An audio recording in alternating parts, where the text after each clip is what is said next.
Crypt, and my special guest on the show today is the lovely Sarah Douglas. You'll remember Sarah as the supervillain Ursa in Superman, and also Pamela in V. So you're very welcome to the show, Sarah. Thank you so much, and this is a real treat for me.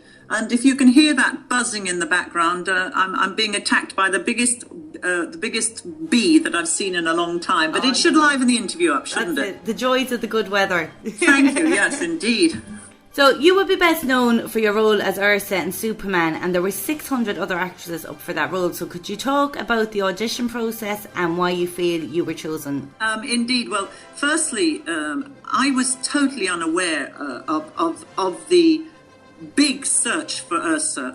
I was doing another film called The People That Time Forgot, that for all of those wonderful fans of fantasy and everything, they will remember that as a dinosaur, lots of cardboard dinosaurs and the like. And we were off in the Canary Islands. A lovely actor who's sadly no longer with us, Doug McClure, and Patrick Wayne, who I say with a slight stiffness. He was the son of John Wayne, but perhaps he could have done with loosening up a little bit. But anyway, Patrick Wayne and Doug McClure, who was a hell of a lot of fun, and Dana Gillespie. And we were cavorting over the rugged terrain of one of the Canary Isles whilst the search was going on.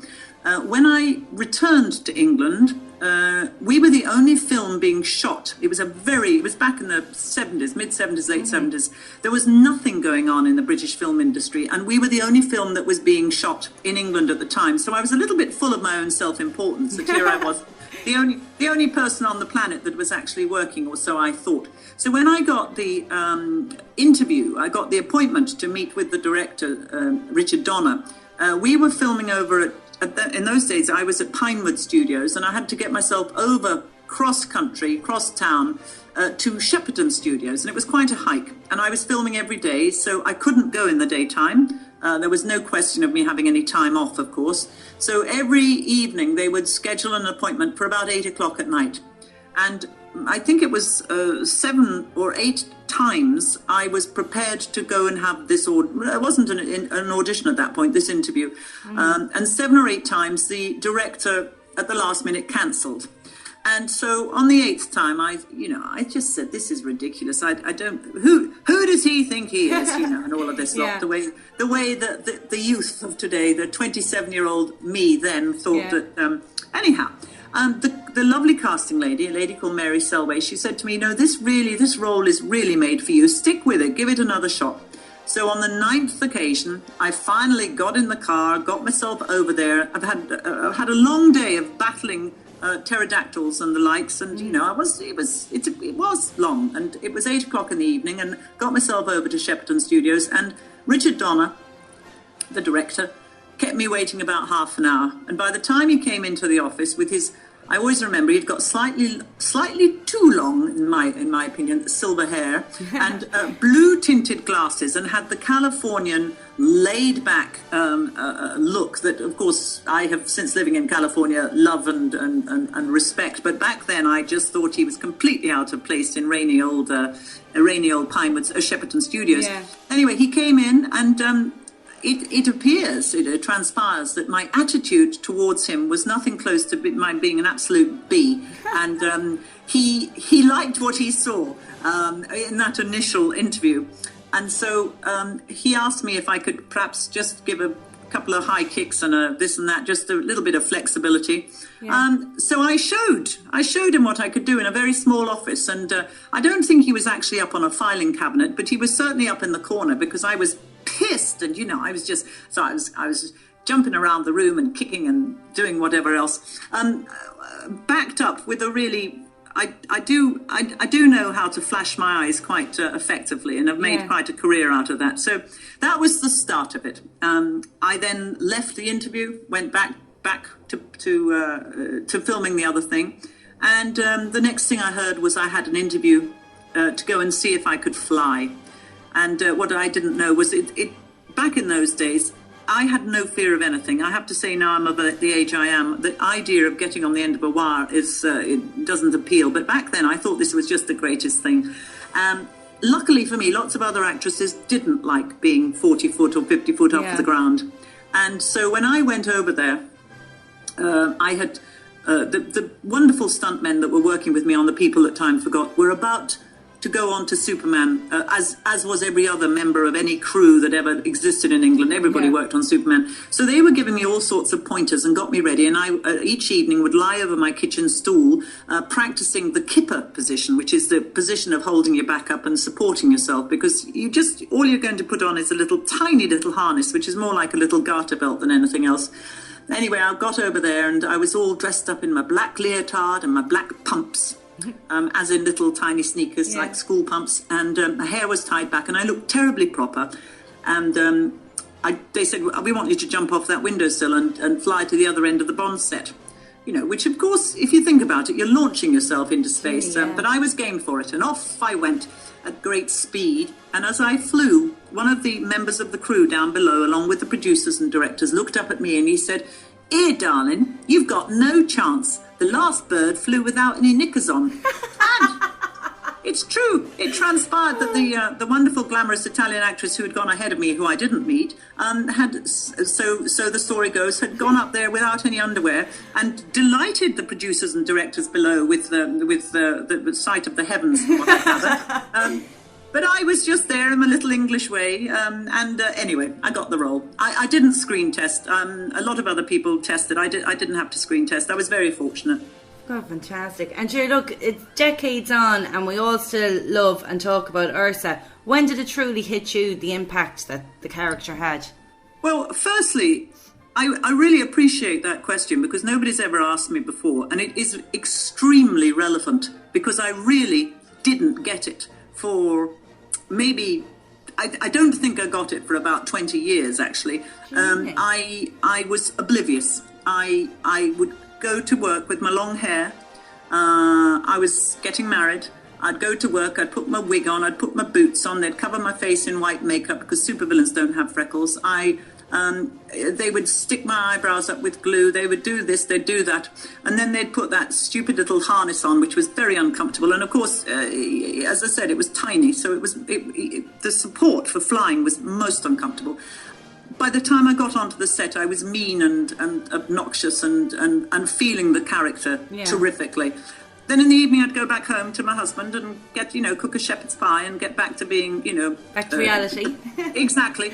And I was oblivious. A couple of years later, they sent me off on a world tour. And for that, I'm extremely grateful, in that I went round the world 1.5 times. Over a 9-month period, I sold the film for them and had the most incredible experience that anybody could ever have. As I flew around and discovered that everywhere I went, doors were opening, and I was able to meet with all the heads of state and all the fancy this and all the fancy that. I also discovered if I said, "Oh, I wish I could have that somebody somewhere would buy it for me." So I discovered that this character was obviously, and my Warner Brothers particularly had got quite a bit of clout, but I was oblivious to the impact of the character. And then over the years, and I went, of course, off to America. I shot it in the mid-70s. I went to America in 82, 83. Went on to Falcon Crest, where I had very big hair and big earrings and big shoulder pads. And again, every talk show in America wanted to meet the girl from Superman, because they couldn't believe the girl that was sitting in front of them was the same character that they saw on the screen. And I think the thing was, Rita, I didn't get it either. I didn't, as they say, embrace Ursa for many, many, many years. It was just a character I played. Slowly over the years, as I started to do the odd convention, and I would find that there was a line of men round the block queuing up to tell me of the impact that my thigh-length leather boots had on them, or that my slightly dominatrix, well, in fact, Variety called me a leather-clad dominatrix, which even then I said, but I wasn't wearing leather. I was wearing organza. It was many years before I really and truly, and to this day, am amazed at the impact of the character, and still don't kind of get it. I don't really get it, but I'm certainly very comfortable with it now. I had to give a talk about 10 years ago to retired film industry folk, and it was the first time I'd done anything like that. And as I was preparing this talk, I realized that it was all coming back to Ursa, that most of everything that I've ever done, instead of denying that she's part of me, I've realized that it's very much part of me.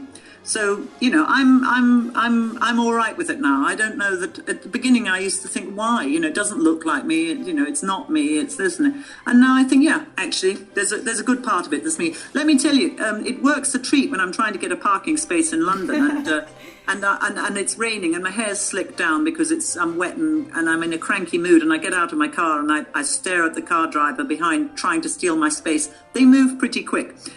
It's the impact of Ursa. Yeah. Certainly in America is definitely still there. And I'm amazed, not so much in England, but in America, because I guess I sound English and people turn around. I mean, there's people everywhere.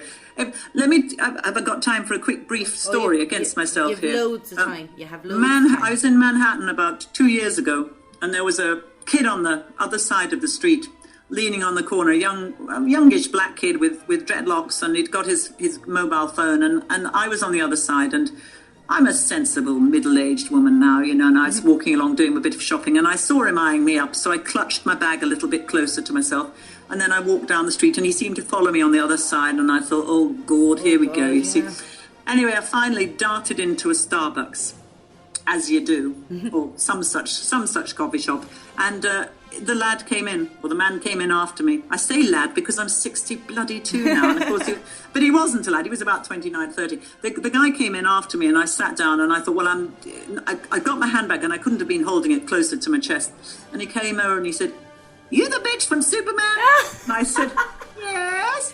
I love you." Anyway, oh my God. He was an absolute delight. He sat down. He's from the Bronx. He was just trying to summon up courage. I felt so guilty that I just thought he was after my purse, and all he wanted to do was to shake the hand of the girl from Superman. So it continues. It's amazing. And it's great, and I love it. And so, bring it on. Bring it on. Oh, well, fair play. And there was so many iconic lines in the movie, like Kneel before Zod. What'd be the lines you'd have people shout at you in the street? Certainly, let's just hold hands. I get that a lot. And I also get, "Oh, Superman." I get that a lot. Last year I was doing a play, a short, quick play in the West End of London, and went out for rehearsals at 10 o'clock in the morning to grab a cup of coffee. And there's been quite a movement amongst the gay group that follow me to wear "Kneel Before Ursa" t-shirts, and I've seen it quite often. They've had these t-shirts made up. Anyway, there was a young lad in front of me, and he was a young lad. He definitely was a young lad, and he was lining up, and he was obviously of a certain persuasion. It was quite clear, and when he turned around from the coffee, he'd got the t-shirt on with my face on the front, and it said "Kneel Before Ursa" on it. And he caught my eye, as sometimes happens, and I caught his, and so I smiled, and he smiled, and I then looked at the T-shirt, and looking at the words "Kneel Before Ursa," I said, "Go on then." And he looked at me and he said, "Pervert," and shot out of the coffee shop, obviously never realising who I was or what I was. He just thought I was some old lady hitting on him, poor lad. Oh God, we realised later he'd be sickened. He missed that opportunity. Yes, well, hopefully somewhere in the Twitter sphere, the messages got back that it was all right. But that's probably, I think, let's just hold hands. The people, what kind of a creature are you? I get that one a lot. But I was with Terry Stamp a couple of years ago, and he said there isn't a day goes by wherever he is in the world that he doesn't get "Kneel Before Zod." He said, So. But I think it's fantastic that you still embrace the character, because you'd see like so many actors and actresses that might have played a part like that years and years and years ago, and they're like, they're just sick of hearing about it. Where you have to think. You've new generations coming up all the time that are just discovering that character, and they love to hear about it again. So where you might feel you've told a story 100 times, there's always that new generation that want to hear those stories, Well, I can honestly say I have told the story a few thousand times, but it's fine. And I know, and there's still people that want to hear it again, and I'm just glad I can remember it. Some of it's got a bit muggy in my mind. I'm not absolutely certain that Marlon Brando did stick the words to my forehead when we did the first scene. But in the telling of the story of my first scene with Brando, I'm beginning to wonder if I haven't embellished a little bit. But hey, you're an Irish girl. You know about embellishing. That's so true.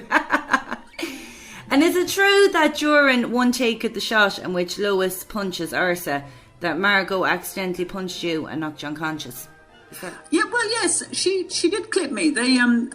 We practiced it, obviously rehearsed it a few times, and it wasn't looking very satisfactory because she was obviously just skimming past my jaw. But the one that was the best take, yes, she clipped my jaw. I fell over the edge, and it was the Fortress of Solitude. So I fell down. There were obviously mattresses and things for me to fall on, but it seems that I lay there for a few minutes before anybody had noticed I was even missing. So I don't know that I was out cold, but I was certainly stunned by it.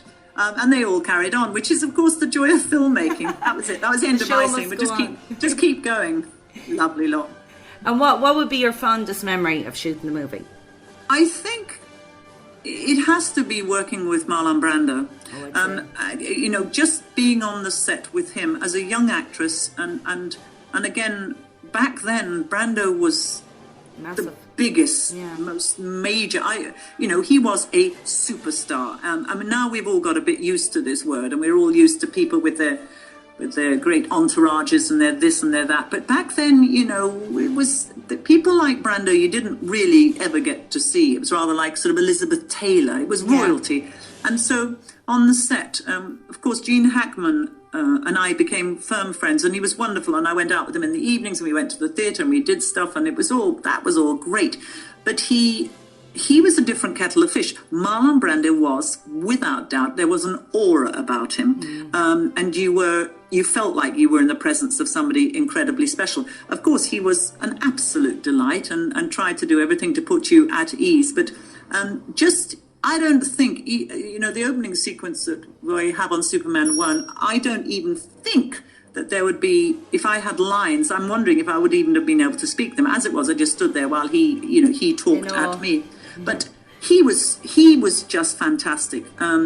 So I think, especially just working with Brando was great. The rest of the time, you've got to realise all together, I think it was the 2 lots of filming, because we went back to it, was almost 17 months altogether. It was day in, day out of hanging on the end of a wire. A lot of the times you didn't get on the set. It was tedious. It was definitely tedious. Working with Terence Stamp, of course, made every day an absolute joy. Because I was totally infatuated with him. And at the beginning of every take, he would tell me some little snippet. The man had dated, or has dated, probably all the most beautiful women in the world. And he would tell me some little snippet of some wonderful, scandalous story. And just as he was about to tell me the bit that was really juicy, they'd go action, and then he would stop and be in character. So I spent my life hanging on his every word, trying to get what really happened with Julie Christie, what really happened with Gene Shrimpton. But he was. I have to credit him for my stillness, because I'm a fidgety, I'm all over the place, I'm legs and limbs and everything else. And he was so calm. He'd been quite a few years in India. He'd just come back from spending time there, was deeply, devoutly, whatever he was at the time. He sat and drank his mint tea while I was knocking back the fizzy pop, and he was very calming. And he said at the beginning, we're villains. We're different. We're from a different planet. We need to be different from these earthlings. And he was the one that came up with the idea that we walked, the 3 of us, in unison. So we moved with a fluidity. And I have to tell you, as I'm sitting here, my hands are going all over the place and I'm fidgeting around on my chair. When I look at it, again, part of not recognizing myself in it is that I don't recognize the stillness that Ursa had. Yeah. And for that, I'm really proud. In fact, I'm not even sure it's me. I'm beginning to wonder if they had somebody else in there, because but it's to his credit. So. Oh, you were fantastic in it, so you were. Thank you. Then Man of Steel, did you see it? If so, what I did you see it. What did you think of it? Well, I went to see it in San Antonio, Texas, 2 summers ago. I tell you this because it's the first time I've been in a cinema where you can drink and eat at the same time. So that was the highlight of it. Yeah. I got a couple of glasses of wine lined up on the bar in front of me in this cinema, and a big burger. And I went with Valerie Perrine, who of course played Miss Teschmacher. I just thought this is a wonderful thing to be here watching this film. She fell asleep within about 5 minutes and snored throughout the entire film. And at the end of it said I didn't like it. I said, but you were asleep. She said, exactly. I have to admit, I firstly, that Henry, oh I know. God. He's still, I mean, I just thought, I mean, as wonderful and as lovely as Christopher Reeve was, I didn't lust after him. Yeah. I can truly say that Henry Cavill was a delight to look at in action, and is a delight to look at anyway, and I thought was fabulous as Superman. Yeah. I really did. I found the film too long, too noisy, I missed all the comedy, and it wasn't just because I wanted to love our Superman, but I truly didn't enjoy it anything like as much.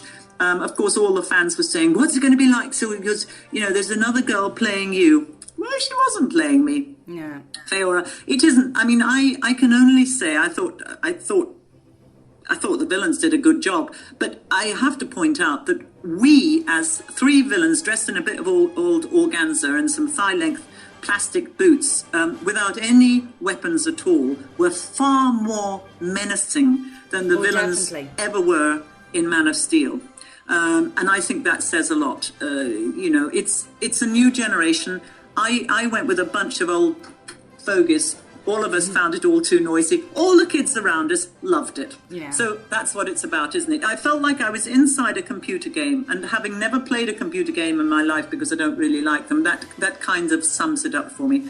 But still, the audience loved it, and that was the important thing. And Valerie got a good sleep. So hey, and I got 2 glasses of wine and hers. So there you go. A nice treat. We don't have that here where I live. No, we don't have it anywhere. I've never been in anything. They just know how to live over there. I tell you. That's it. Well, now I want to move on to V. Yes. I had Jane Badler on the show a couple of weeks ago, and she said that you were her favourite person to share a scene with. And you guys, you had to be so bitchy with each other. How fun were those scenes? And did you ever crack up laughing when you had to really? It came terribly naturally to me. I have to realise it was very easy. I was feeling bitchy because they'd got me in a wig. And I was very unhappy at the idea that because my hair was very similar to Jane's, it was long and it was kind of lush. Yeah. So they put me in this sort of what I considered a nylon wig. So to begin with, and a pair of Wellington boots, from what I remember. They certainly didn't seem to be very smart. Sort of clean. Her boots were a lot cooler than mine. So I was ever more interested in how I looked. I was not best happy, but all joking aside. It was we just really hit it off. I was in the middle of filming. I was in the middle of a TV series at the time, so I was on another set doing big hair and big earrings, and I mean big hair and big earrings. And then I would rush over there to this, and there was a point at the end of the miniseries that there was a question of me going on. I know I got shot and killed, but there was a question of me going on for the series, and we were confronted with the option of another year of a contract on Falcon Crest, because at that point I'd only done a few episodes, episodic, and it's a big deal in America. You if you're on episodic, it means every week you do an episode, and they say, "Would you like to come back next week?" Yeah. If you've got a contract, you're set. So I was offered a contract for Falcon Crest, which back in the 80s it was considered by far the better thing to be, doing something a prime time night, which it was. It was Friday night at 9:00, and it was major in those days, along with Dynasty and all the others. But it was a big deal. I didn't have a lot of say in it. I didn't feel that I didn't fight to do V. Let's put it like that. I had. Superman had been fantastic, and I was trying to break the mold slightly because I was beginning to get a lot of. I did get a lot of offers for more villainous roles, and consequently had a good year after Superman when I wasn't really working, because everything was another sort of Ursa type role. Yeah. And you do at the beginning of your career, you try so hard to break the mold. Now, of course, I'll take anything I can get. Evil Wicked Queen with a different hat on, fine, bring it on, bring it on, bring it on. But back then, you have hopes and dreams and aspirations. So having done the miniseries, I wasn't wild to do any more about it. Now, of course, I look back and I think, God, I would have been better off to being one of a small group in V than one of 26 or 27 as we were in Falcon Crest, because V's got has gathered momentum over the years. I was in Sweden but a few months ago, and my goodness me, the response from all the V fans in Sweden was phenomenal. And of course, Jane and I have only recently reconnected. I mean, after many, many years. She went off to Australia, I stayed in Los Angeles, and it's because of the fans. The fans kept trying to get us both together. And of course, the minute we were together, and I'm glad to say it was at the Ritz for lunch the first time we met again, and we just laughed and laughed and laughed. And she's an absolute delight. And I tell you something, her singing, I went the other night to hear her perform, and she's fantastic. Oh, she is. She's fantastic. And I you go along because you want to be supportive of friends, and you're never quite sure what you're going to get. But my God, she was brilliant. Put me to shame, she did. I thought, I'm going to have to get my puppet theatre out or do something, and come up with a second career, because she was just great, and she was fabulous, and it's a real delight and a pleasure to have reconnected with her over these past few years. And I'm just sorry we missed the earlier ones. Back in the V days, I would run to the set, do a bit of work, run off, do something else. It was very heady days for me. The early 80s in Los Angeles, in Hollywood, for me, was incredibly busy. So, it was a lovely opportunity. And as I said, here we are all these years later, and I still get it. And, in Europe and in Spain and in Germany, I mean, V has an incredible, still to this day, effect. I didn't watch the new series. I watched one and I didn't like it. I didn't watch the new one, which is, doesn't mean anything, because I have to be absolutely honest, Rita. I don't really like sci-fi, but don't tell anybody. Well, that was actually going to be my next question, because you're in so many sci-fi projects. It's just that they came along, is it? It's because they came along, and it's because I'm English and sound like I know what I'm talking about. They always ask me if I want to do it, because I have all the exposition. So, whether it be Stargate or Babylon 5 or, whatever it might be, you can be sure I've got all the chat. And in fact, the script just came across 3 weeks ago, and the director was lovely and everything about it, and they asked me to do it, and it's another sci-fi, and I said, I really... thank you. I really can't do it again. I mean, that's not to say if it was Star Wars and they came and said, would you play the commander of the Death Ship, I wouldn't jump at it. But on the whole, I'm just, I want to do something a bit different. But what I don't want to do, and I don't mind doing small, because it was only a small role, but I said to the guys, I don't mind a small role, I don't mind anything, but what I do need to do is have a little bit of enthusiasm for the project. And I've really done it to death. The commander or I'm moving now into sort of shrinks, I've noticed. I seem to be playing lawyers or psychologists, or always with a slight, always bad, it seems. So, hey, I'm waiting for that sweet role. You played the perfect villain. Yeah, really. You also do a lot of voiceover work. I do. How did you start working in that, and what? Well, that's that I got into a lot in Los Angeles because and it's a fabulous way to spend an afternoon with a bunch of other actors locked in a room, making doing silly voices and pretending to beat each other up, which is, in the Superman or the Batman, the ones that I do, the cartoons, I spend a lot of time going, oof, and all of that. It's all ridiculous, really. Plus, the great thing about that is, I'm sure you're aware, is I don't have to learn my lines. So to be able to read them is, it's a godsend. It's a really... I've really enjoyed it. The last one I did, Green Lantern, we had great hopes that Green Lantern was, because I love my character of Scar, we had great hopes of the series going on, because that's what everybody thought was going to happen. But sadly, the movie Green Lantern did not do too well at the box office. Consequently, the merchandising doesn't do too well. So guess what? They don't want any more of the animated series, because everything's tied in now with money and the likes, and it's all to do with that. So I'm now doing I go into Disney and I do wonderful, genteel voiceovers for them and promo reels and different things. And here in England it's slightly different for me, because I've not been here since '83, so I'm only just gently getting bits of work in the voiceover area, which luckily, as I said, Disney are employing me. But it's back to LA for the serious. But again, it's always the mean thing. And I say, why would you cast me as the mean person? Because then, the audience already know if they hear my voice, I'm going to end up bad. And it seems like they don't give us a lot of credit. So, hey, I'm not going to knock it. I'll take whatever I can get at this point.